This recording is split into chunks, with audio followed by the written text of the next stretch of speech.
Hi friends, నేను ఈరోజు compost తయారు చేసుకుంటున్నాను. దానికి మా ఇంట్లో ఖాళీగా ఉన్న వాటర్ టిన్ ఉంటే ఇలా కట్ చేసేసి చుట్టారు ఇలా హోల్స్ పెట్టాను చూడండి. మొత్తం ఇలా చుట్టూ కిందన హోల్స్ పెట్టుకున్నాను. ఎందుకంటే మనం కిచెన్ వేస్ట్ వేసేటప్పుడు కొంచెం వాటర్ ఉండిపోతుంది కదా, ఆ వాటర్ బయటకు పోవడానికి. ఇందులో కొంచెం పేడ ఎరువు ఉంటే వేసుకున్నాను. ఆవు పేడది మా దగ్గర ఉంచుకున్నాం ముందే.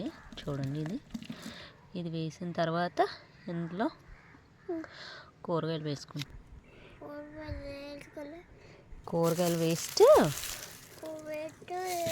వేసుకోవాలి. ఇప్పుడు చేతి ఇలా వేసేద్దాం. దూరం జరుగు.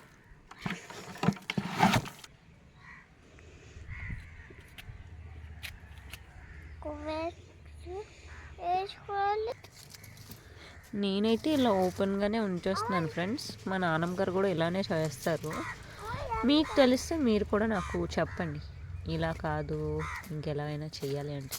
ఓకేనా? Thank you.